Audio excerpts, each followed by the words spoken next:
because we get a little sneak preview, but just this movie kind of came out of nowhere. And how many times, when you guys first saw this movie, did your jaw just drop? What? Greatness! Now, we're all so curious. How are you gonna top this one? And I know you're gonna do it. So, and I know people are wanting to know as much as I can know. But what can we know about part 2 without spoiling? Synchronized swimming. Oh! A swimming clown. Oh, that's terrifying. All right. It ruins the makeup. I say it's like part 1 on steroids and acid. Yes! It's everything you loved about part 1, but we really expanded upon the mythology, the protagonist in this one. It's a much bigger story, but it's just a bigger scale. Yeah, nice. Maybe learn a little bit more about Art the Clown.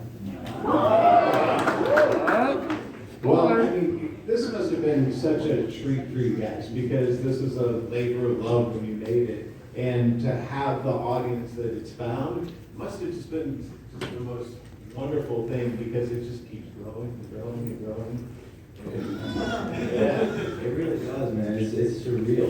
It really is. Every time, I mean, people come up to us with tattoos, and it's custom artwork that you guys make, and it's the most beautiful, rewarding thing ever.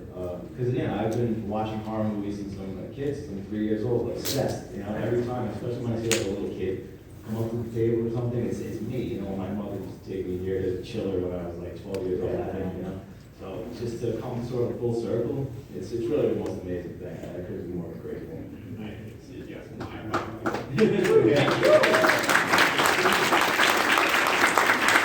How many of you guys remember Chiller Theater, by the way? Yes! Yeah, there we go. That Mighty Chiller Theater in the swamps of New Jersey. All the sights, sounds, and definitely smells. But it's so much fun, and now you guys get to go around and just get loved on all weekend. How fun is that? It's awesome. It's the best time. It really is. It's like after waiting tables for 13 years, and people chewing you out because they didn't get enough ranch on the side. Tip your waiters.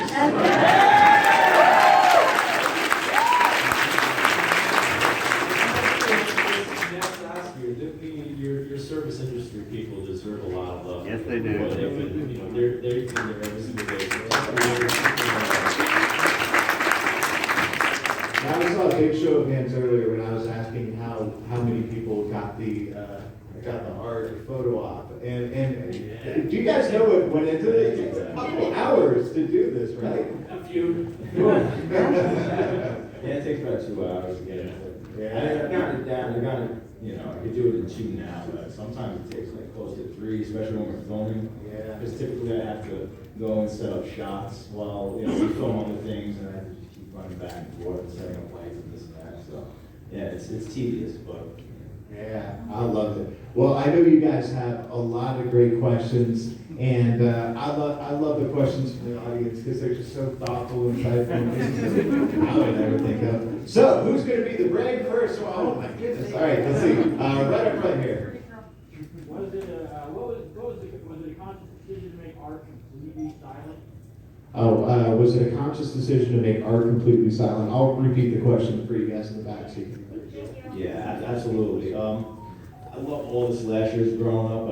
Especially, I do love Freddy, just as much as the others. But there's something about the silent killer that I gravitated more toward when I was a kid. I think it's just something, when you take away, the ability to speak, it just makes them a little more animal. You can't rationalize, it just takes away that humanity. It makes them just a little creepier to me. So that, and just not having to write dialogue.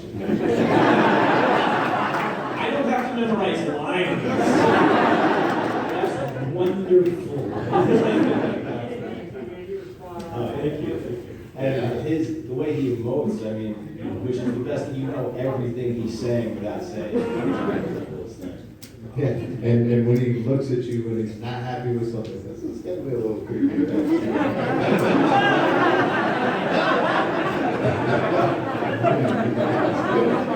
How about Mr. Cuddy Claw?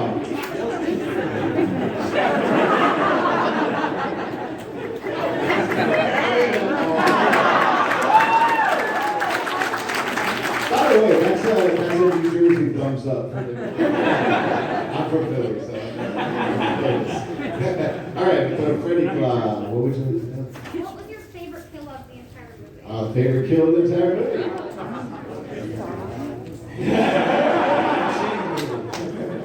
I think most people expect me to say the hacksaw scene.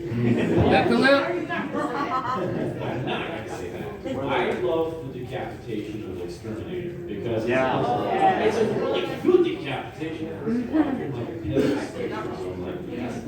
But also there's a fun story with him because the actor who plays him, Mike Levy, is also the guy kind of responsible for the whole scary clown movement that started back in like 2014. He was Audition now. He and his brother and their friend Steve, Busted Lids, they started this whole thing where they were the Staten Island clown. And they would stand out around Staten Island dressed in clown costume. So I kind of like the idea that I scared the guy. I'm not scared the guy, I was scared too, but I killed the guy. This started that whole scary hacksaw scene. Aren't you guys glad there's not a Texas clown just standing around? Carry guns here. All right, go ahead.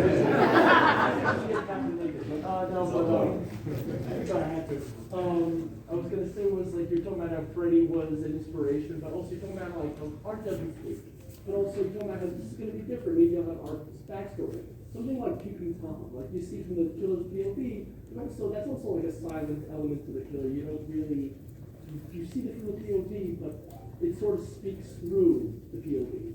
So are we gonna see his? Are you gonna tell us if we're gonna see his story through his POV in addition to other characters' discovery and stuff, or you're not able to? I know it's. Are we going to see it through his POV? Yeah. No, actually, it's more about the two main characters, the brother and sister, in part two, discovering bits and pieces and clues about what or who he The is. jigsaw pieces. Yeah, it's the mystery is just unraveling as the movie goes on.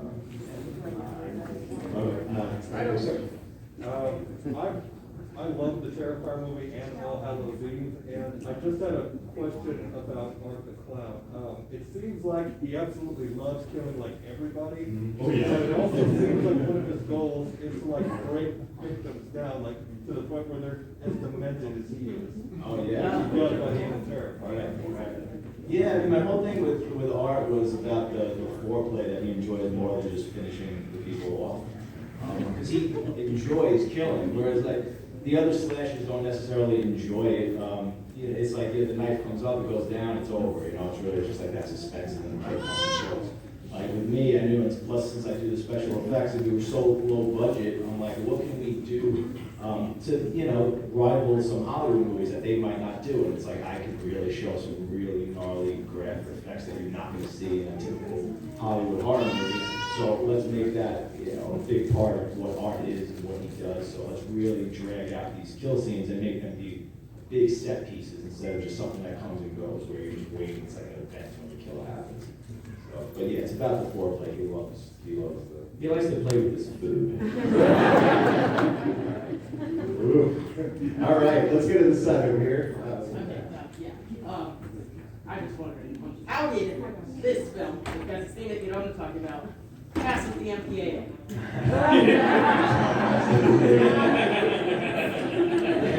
Easy, because it was never presented to them.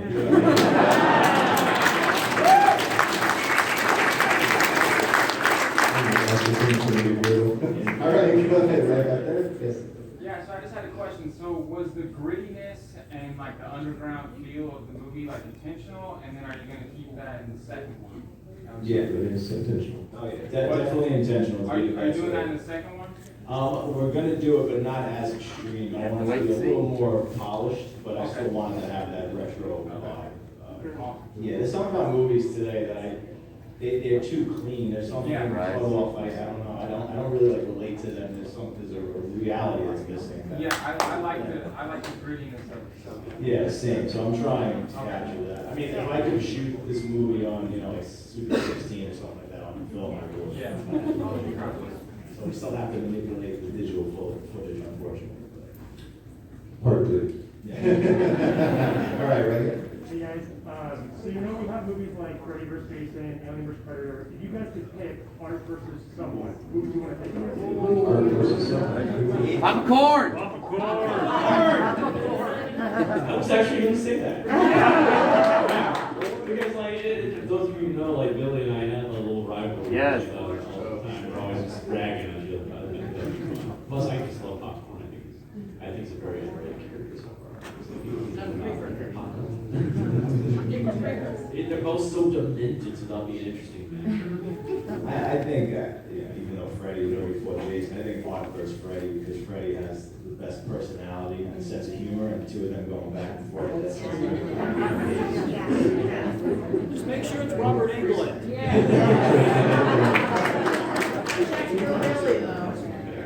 Really though.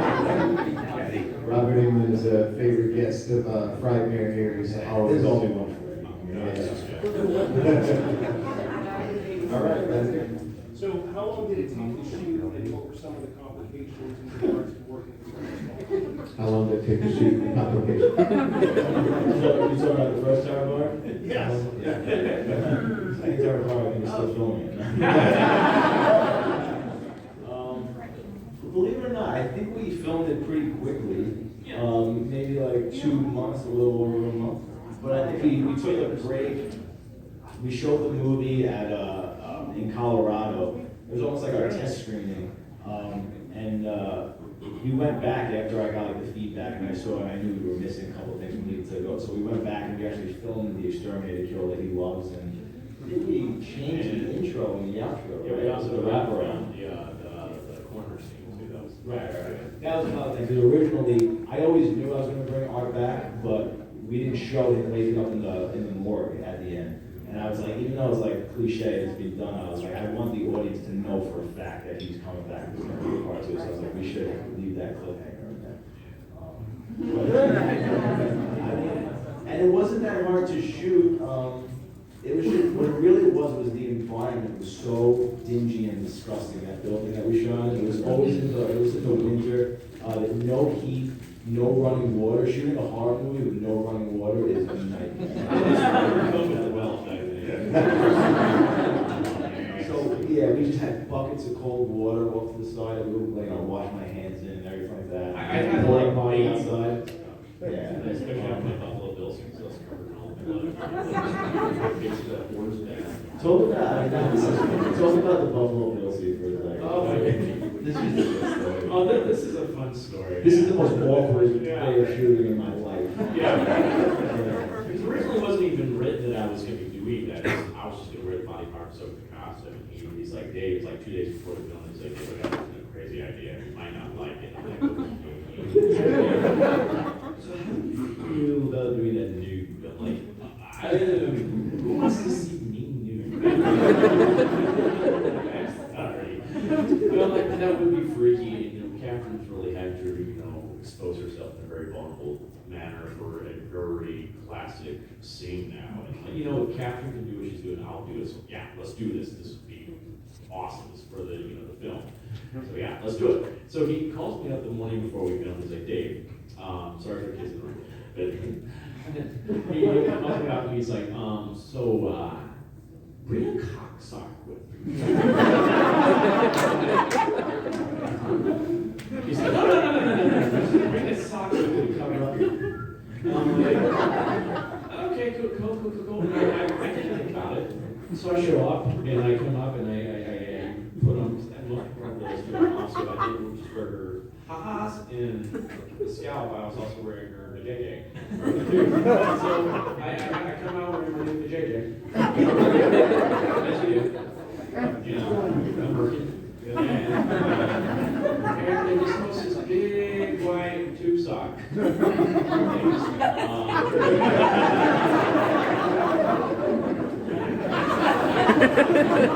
And he's like, oh no. Dude, no, you should have bought a black one.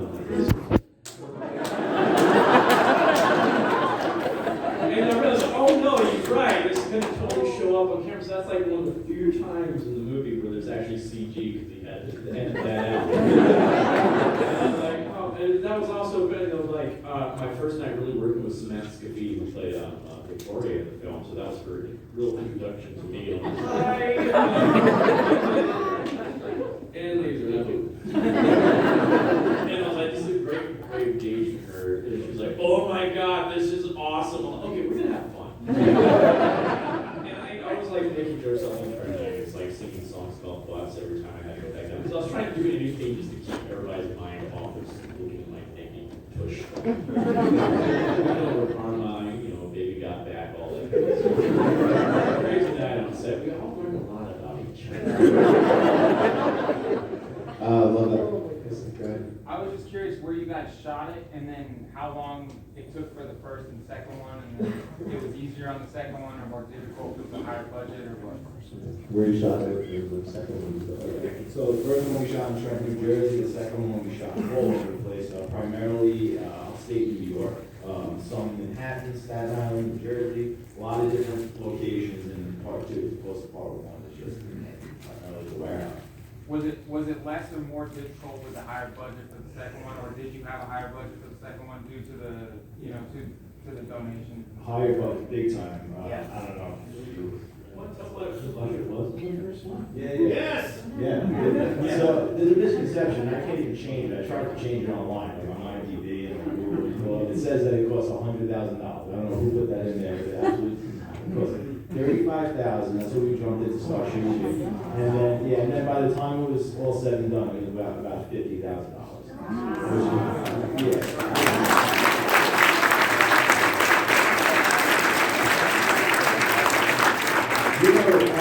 Show of hands here. How many of you guys are actors, directors, producers, writers? I want to be. You want to be. And this is where you can learn a lot from these guys. So I want to know, like, for these guys out there that want to get into this, it's not easy to do, but you show that you can do it. I had a crazy pleasure. What advice would you give to people that want to get into this crazy world? Yeah, you have to just do it no matter what, and especially like me, growing up, it's like I hate relying on other people, so I taught myself how to do almost everything. So, the special effects, that's a huge part of how we were able to keep the budget so low, because God knows, all the effects in Terrifier, if we had to hire a company, they'd probably charge you like $250,000 for this.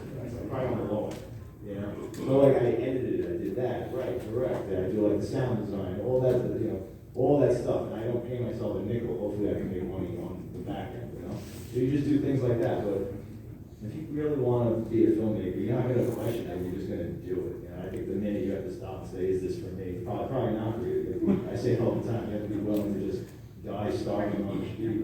Struggling artists, you can't help but make a movie. So that's it, just put off your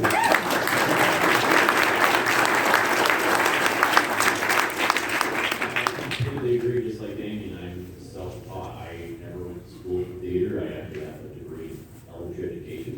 Nice to teach your kids. I learned from just doing theater. I learned from watching my betters, and just both in film and also stage. I think the best experience is actually just the experience of doing it, and that's how I learned it. And I learned a lot just on set, because this was my first film too. I have done some extra work, but that's it. So I learned a lot on set and here on the job. So it's on job training. But I would say, as David said as well, is just persistence is key. I struggled for like 13 years in New York City doing this, waiting tables and doing odd jobs. And I started off doing small little off Broadway shows. I actually, oddly enough, funny story, Lady Gaga, before she was Lady Gaga, opened for an off Broadway musical that I was doing. So that was incredible back in 2007. So you just never know. It's like with her, it's persistence too, and you just have to be in the right place at the right time. You get a million no's, but it just takes that one yes to change everything. And when you're in this field, you're competing against people that are just as talented as you, if not more talented. So if you get rejected, don't take it personally. That's just how it goes. You have to move on, just roll the rejection off your shoulders and keep going and keep persisting. You never know. Like with Terrifier, I had just gotten off my last tour of Out Here Installed Christmas the musical, which I was here in 2010 with that. And I decided to just take 4 4 months off of my life, just to focus on an extra life. I took 4 months off of my life just to focus on auditioning, and I've been on for about 4 or 5 different Broadway musicals and tours, and they all fell through for one reason or another, and I was getting disheartened. And all of a sudden, this audition came by one day looking on this Actors Access website, and looking for a Grotesque guy who had physical comedy or comedy experience to play Art Clown, and I'm like, I think that would be great for me. And I submitted it.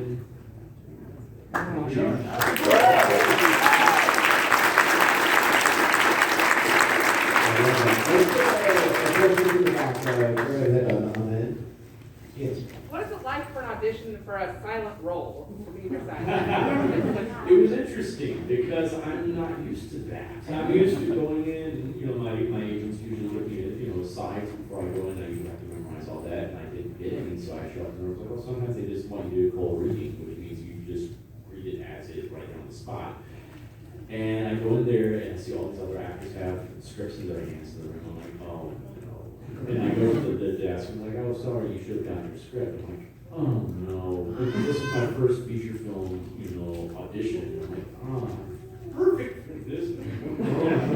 They call me into the room and I'm like, I am so sorry, I never got a script. Can I just get done? I can take a few minutes to go over and I'll be ready for you guys. I'm so sorry. They're like, don't worry about it.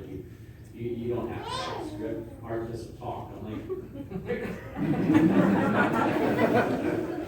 so what would I do? Oh, just, come up with a scene where you decapitate a guy you're happy about doing it.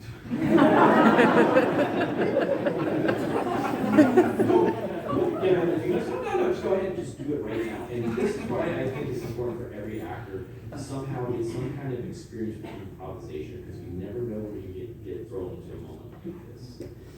And I just went with my gut. I just turned off my brain and let whatever happen happen. And you can see this audition online. And I'll kind of summarize how it went. I just snuck up behind my victim, knocked him out, took out a hacksaw, sawed off his head, picked it up, baked it a little bit, tasted, didn't like the taste, so I take out a salt shaker and season it. Give it a thumbs up. Then I kind of just skip out on my merry little way. That was my audition.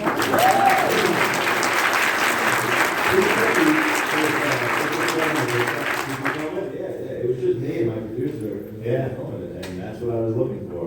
Yeah. That's why, not that he speaks, but it's like I know what I'm looking for. Like the first actor to play, most of you obviously know that Dave's not the first actor to play. But the first Art the Clown was my buddy, Mike Gianelli, who's not an actor. And back in the day when I was just getting into special effects, I would just grab my friends and be like, oh, I want to, shoot you in the head inside my house and test this effect. I want to try to put this prosthetic on you.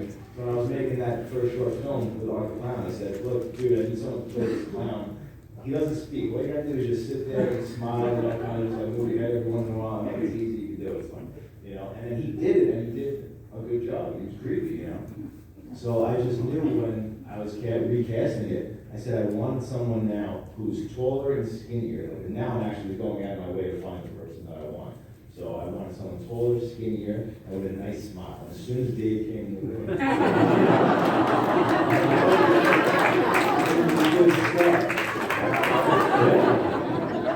feel like I can direct you most of the way there if you look the part, and the makeup does a lot. But then when I said, I gave him the direction, very little. That's what it's like to be directed by me, just that's my little family. And he just flipped this switch, and immediately, you just know, it's just like a magic that happens. It's like a lightning bolt. And I'm watching him do it, and I'm just like nudging my producer, and we're both laughing, getting a kick out of it, and then he just goes right back to being Dave. He's like, and that was it. I saw like 2 other people, and I'm like, this is the guy. We're gonna call him back in. Let's throw the prosthetic on and have him do this again. And that was it. It was like, my final audition was when I threw the makeup on me. They called the pizza guy, and he shows up. I'm like, Dave, this is your final bit. Answer the door. I'm going inside, going to the door. I'm like, you stare at the guy. He's like, nope.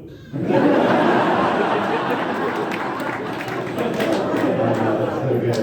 Hey, You guys want to see something really cool? How about a few minutes of the new Terrifier? Let's get out of the way.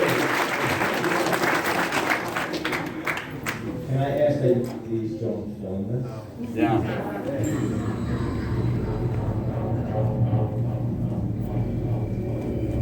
Can't believe I'm reduced to a pair of cheap store-bought wings.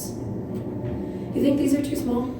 How big do you want them? You're gonna be knocking over people's drinks and shit all night. I think they're cute. They're not terrible. I don't really have a choice. Ah, it's my mom. Where did you tell your mother we were going tonight? Megan Melody's Halloween party. Okay, I'll catch you up front. Okay. Hey, Mom. Good. No, I'm just in town with Sienna. What time are you gonna be home? Because sorry.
Find everything okay? Yeah. I'm gonna need to scan those. Oh, right. Sorry. It's all good. Okay, that'll be 32.25. Yeah. I think I left my bag downstairs.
Look at your mouth, you gotta pay for it.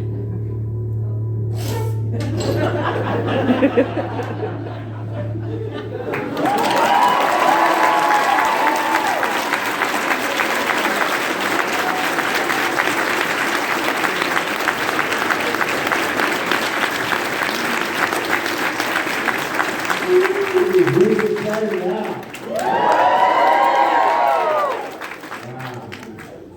Yeah, okay, so the big question, when are we gonna get to see? now it's looking like around February. Movies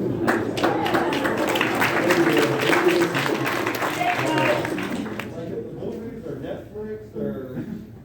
We don't have a distribution deal set in place, but I'm sure it's gonna come to streaming. It's got, I mean, we have people who are interested in it, so it's not like nobody wants to put it out. It's just that it's not ready, we're still editing it, there's just so much work going into it. In case you don't know, all right, the first movie was like 80 minutes long, and this one right now is clocking in at 2 hours.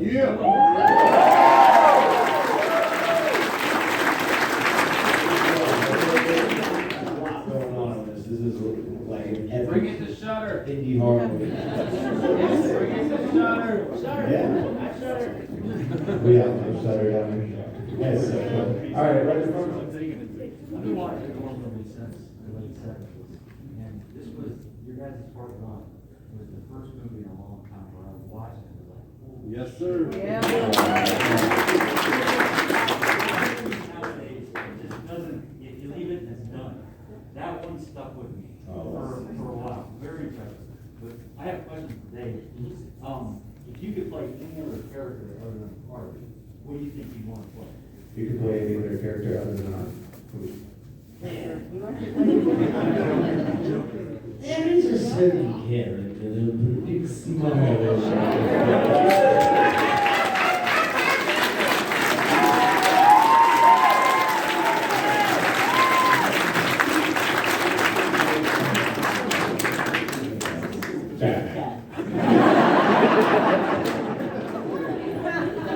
Someone's got to do it right for once, damn it. Wouldn't that be cool?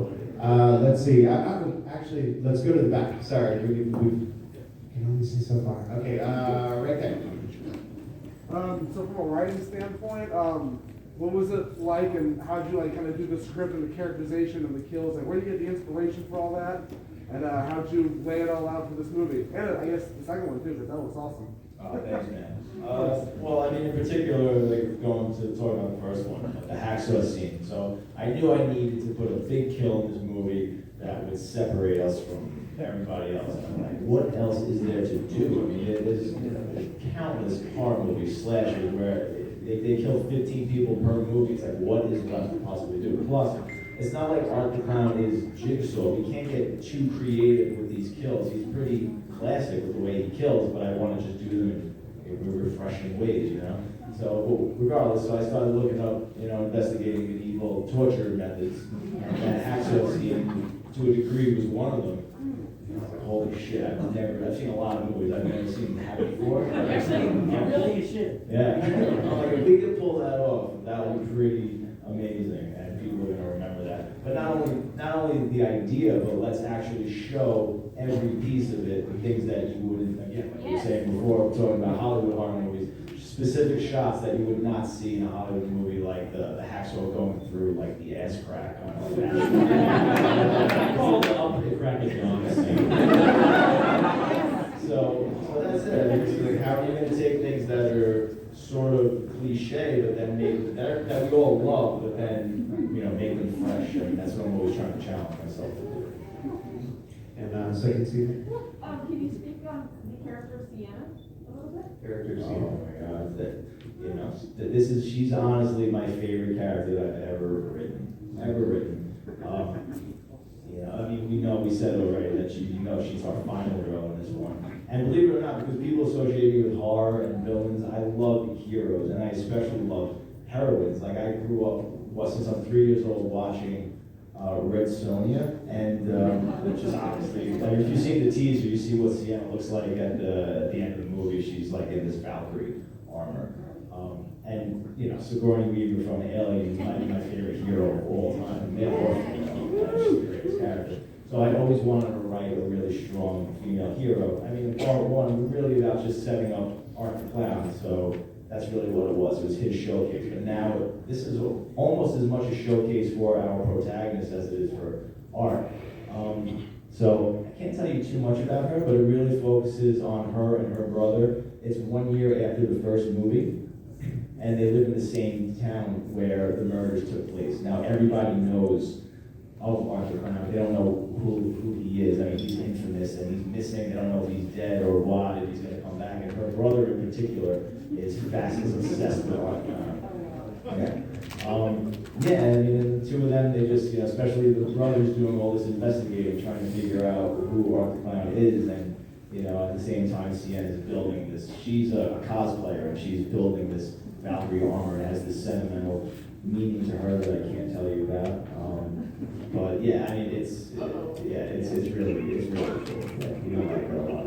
She kicks ass. And like, she's just, Lauren, the actress that plays Sienna, is just amazing. And I had so much fun working with her because she went through hell for this role too, literally. It's just like, and she was just amazing. She's so easy to play off of. We had so much fun working together, and I'm so glad we had that opportunity. You guys are going to freaking love her. It's like, and what I like about her character too, is it doesn't spoil anything. It's like she's kind of a cosplayer too, so she is part of this kind of group of people. So she's you guys. So it's like, yeah. And also, I mean, we just jumped into that scene with like no context or anything whatsoever. So that scene takes place about 35 minutes into the movie, and there's a reason why Sienna is so instantly afraid of Arthur Clown, other than the town already knowing about his existence and whatnot. So everything will make more sense. I like to say she's the Batman too of ours too. I like it. Well, spooky season is upon us. It's our favorite time of year, right? I don't know for each of you, what was that first scary movie that you saw that really just hooked you, that got you in the love for this? That's hard to say because, honestly, my favorite movie of all time is Jaws, and I've been watching it. But, I put that in some other completely different category, so that there's Jaws. The Exorcist was the first movie that ever horrified me. They were the slashers, I would easily conquer them. Like Jason and Freddy, they were cool. Those were my superheroes. You know what I mean? But when my mother was watching The Exorcist, you felt like there was possession going on in the house. Like I didn't want to go in her room. And the other movie that really blew my mind, and is still one of my favorite movies of all time, and I got to see it in the movie theaters when I was like 3 or 4, was The Lost Boys.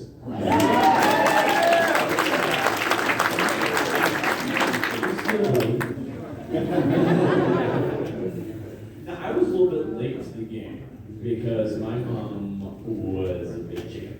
She thought Involved the House Usher with Vincent Price was the scariest movie she had. But I had seen like a little bit of Poltergeist when I was a kid, when like they did viewing in our house and stuff like that on VHS. Back in the day, that was a big thing to do, viewing in VHS stuff. And I remember sneaking in and seeing the clown singing, and it freaked me out. And the TV scene freaked me out. And my mom actually used that scene to scare me as a kid. She would sit right on the TV. And she said, sit on the TV. You're going to get sucked into the TV. So there were years of my life where I walked the wide But that wasn't the movie that really got me in. I didn't really get into horror until my senior year of high school, and I was doing the production of The Christmas Carol, and my cast was all grown up. There was this Scream 2. And there was a girl in my cast I had a crush on. And I cannot just chicken out and not go. I got to show up. Man! So like, hey, I'll go. And I was like, oh my God, I'm going to be like, just, and this whole thing. I was laughing my butt off. I was like, oh my gosh, this is so much fun. I was like, what's wrong with my mom? And after that, I was like, now I got to see Scream 1. And so I immediately went and watched Scream 1. I'm like, oh my God, I love this. And I think like Screams are a really great way for people to get introduced to, especially slashers, because it plays out the conventions and all that kind of stuff. It kind of pulls fun stuff. I don't know, it's a great way to get introduced to. So the next year when I went to college, my roommate, who came from a very, very strict Southern Baptist family, he had never seen a blue picture his entire life. And so he saw a Playboy magazine of mine. He's like, oh my God, this is a movie. So everybody was showing up when it came to horror sober, like, we gotta make up for lost time. So every weekend, we would go to local movie gallery and just rent stacks of tapes, and we would just marathon one weekend all the Jason movies, next weekend all the Freddy movies, Mike Myers, and the Exorcist, all the classics. And, oh my God, so we caught up on everything, and I loved it, but I never imagined in my whole entire freaking life that I would be actually one of the killers. I figured if I was ever in one of these, I would be like the Randy character. Like, or something like that in the second movie, you know, or something like that. I was like, killers, amazing. I love it. Speaking of which, how many of you guys were lucky enough to get the VHS, the Terrifier? You guys got it? Oh. And that must have been such a thrill for you guys, and will there be more for everybody else that wants one? I mean, they only did limited runs of those, so I don't know. I could be back out. Clearly, they win. I think people love them. You guys want to see more VHSs of Yeah, I this? can reach out. Okay, right in the front row. Hello.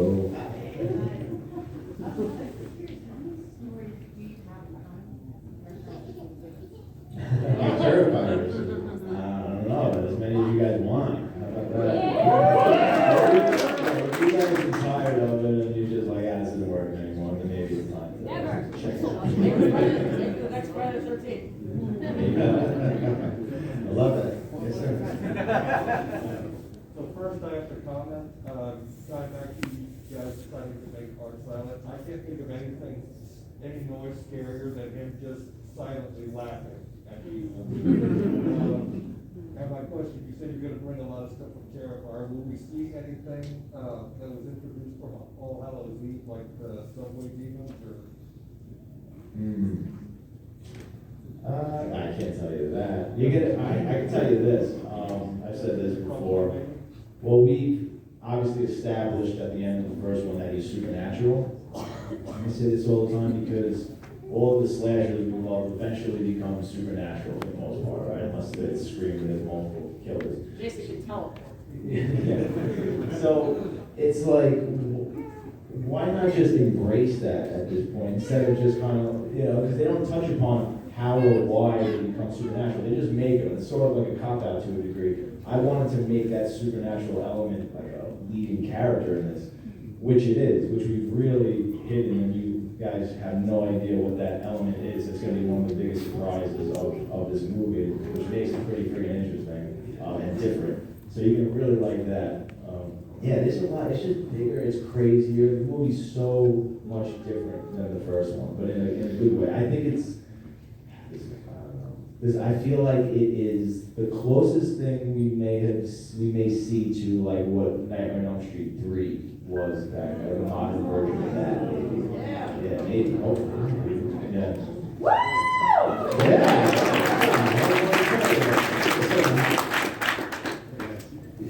So I'm an overthinker, I guess, at times, so when I saw the teaser, I was just wondering if there's religious undertones to it, because I'm seeing, like, Sienna as a battle angel, and now that art's coming back to life, and he's demonic. I say there's overtones for that. Yeah, for sure. It's so stupid. I'm just seeing a battle of good and evil. No, but it absolutely is heaven and hell, angel versus demon. There's no doubt, and that's all layered throughout in this movie. There's a lot of mythological things in this movie, and yeah, for sure. And again, art with a hand torch is my shit. Oh my God, that thing was so much fun. I love I can actually talk about that. Did you see that in the trailer? I got to use a freaking flamethrower. I was like a kid on the set that day. I was like, I get to do this? It was so good.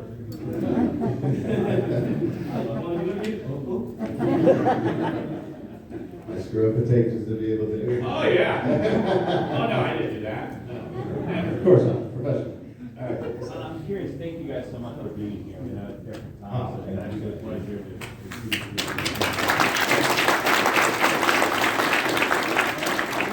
if there was any concept arts, and obviously you have this background, this prosthetic body horror, which is fantastic, and kind of shy away from that CGI. But my curiosity, I guess, lies is I think horror really lies on you know, creating that image, right? And you can see it on the shirts you guys are, you know, art is such an iconic, you know, on the line.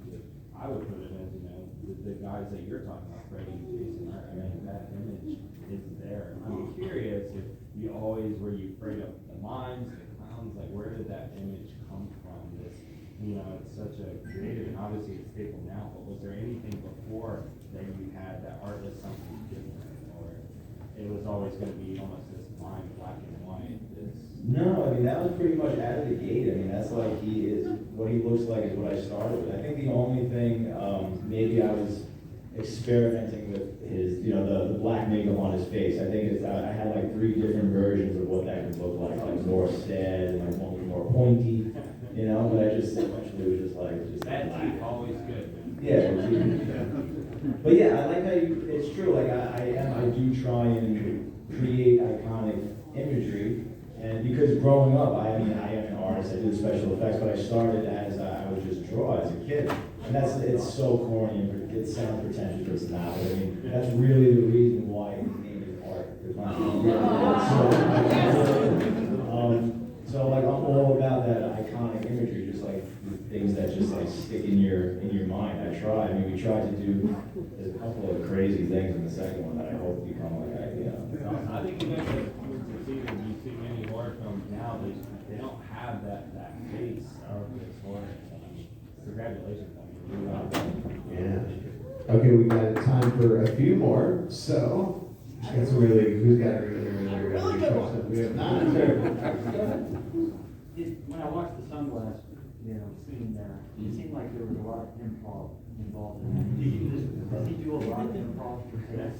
Oh, absolutely. So, like, this is a perfect example. So, there's actually 2 cool things cool thing that happened in here was when he comes up the stairs with the bag, right? And when she said, I left my bag downstairs, that was an accident because she wasn't supposed to. I mean, we started filming the scene and she didn't have her bag. And I was like, fuck, it's like a continuity error. And she had to have it in the scene that we already shot.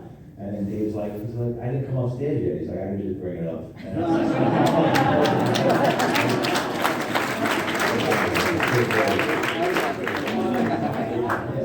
but then with the glasses, like in the script, like it says he puts on a bunch of wacky glasses, and then it says, and he honks a horn or whatever. But then I give him all these, I don't know what the glasses are gonna be, we just order a ton of like wacky glasses, and I just give them to him, and he goes off. I had a blast at it. There's probably so much extra footage they have. Yeah. And there's another scene in the movie too, where it was like, he just sort of, Art does this, and he's like, okay. And we didn't know what we were gonna do until we showed up on set, and I saw what I had to work with, and I just kind of looked at what I had to work with. I'm like, I got a routine, and I ran it by him, like, okay, let's shoot it, and that's what we did, and I think it's gonna be hilarious and creepy scene too at the same time. And there's also, like, I always like to point out, there's like, sometimes you have happy accidents that happen on set, and this was a great one where, and this doesn't really spoil anything, but at one point I was supposed to crash through a window, you know, your typical guy going through a window thing. And they were putting the window in, and we only had one of these, and it broke. And we're like, oh God. And so we just So a big win is a sliding door. Yeah. And we're like, oh God. And so we just put our heads together, like, how we got to film this scene, what we're gonna do. And we came up with this whole entire situation that I think is just brilliant. It's something you've never seen a killer do before in one of these films. And I think you're gonna love it. And it all became, it was birthed just through a happy accident. And I think it's far superior to what we had actually intended to do. So, you never know. And that's what I love about stuff. You sometimes have to go with the flow. I love that. How about Ray? Yeah, yes, sir. With Stream underway, and Dave Sheridan showing us how gory that's going to be with him getting his nose picked, I was curious if you were going to stick with the gory grindhouse directing that you love, or are you going to switch it off at some point and try something new? No, I'm probably always gonna stick to the bread.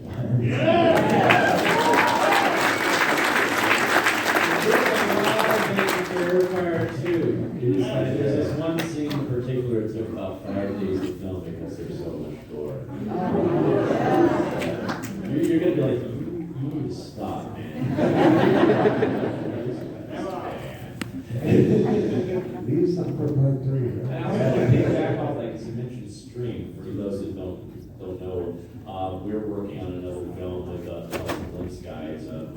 lady who was exterminated and decapitated for running another franchise. Well, hope it's going to be a franchise called Scream, which we have a lot of horror alumni in that film as well. And some people here, this is Wallace, and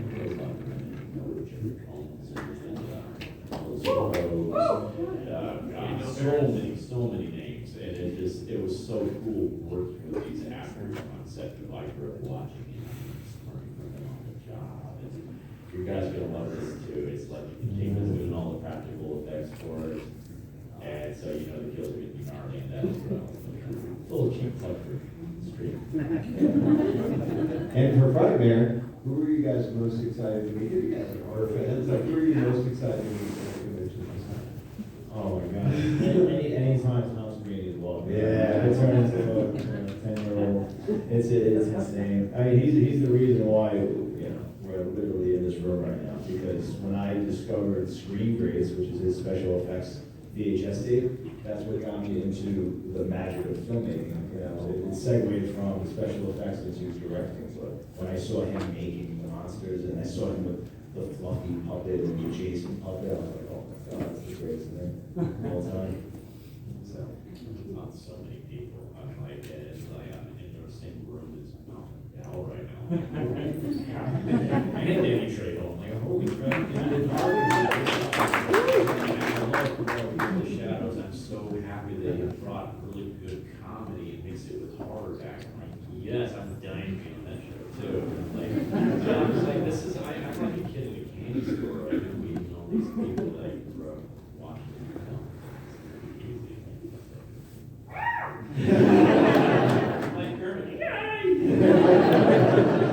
All right, who's got the great final question? How about the really long arm? So you allude to there being a bigger picture behind Art the Clown. Do you foresee a plot ever branching off of that bigger picture? Yeah, like a spin-off? I don't know. Perhaps a prequel, maybe. One that could be cool.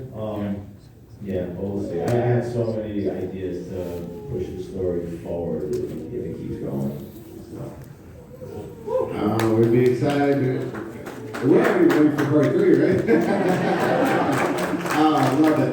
Well, you know what? This has been fantastic. I know everyone's looking forward to this. Before we give these guys a really good send-off, let's do a quick selfie with everybody in the background, and we're going to ask you guys to tag us. Ready? So everybody jump in this one, ready? There you go.